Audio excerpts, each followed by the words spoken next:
Genesis chapter 10 verse 8 to 12.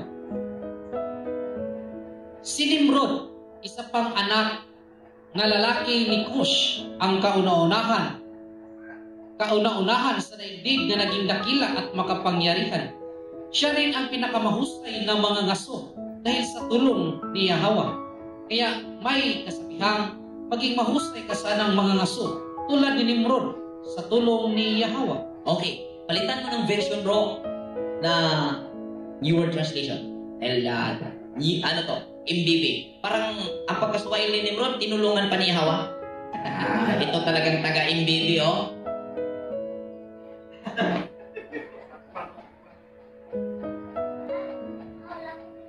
Papurang Yahweh. Ibig ba sabihin, pabor si Yahweh? Sa Suwail, Nimrod means rebellious. Basahin natin, New World Translation. Naging anak ni Cush, si Nimrod. Siya ang unang tao na naging makapangyarihan sa lupa.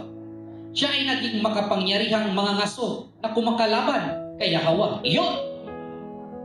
Kaya naman, may kasabihan. Gaya ni Nimrod, isang makapangyarihang mga ngaso na kumakalaban kay Yahweh. Iyon! Nagsimula ang kaharian niya sa Babel, Erek, Akkad, at Kalni na nasa lupain ng Shinar. Mula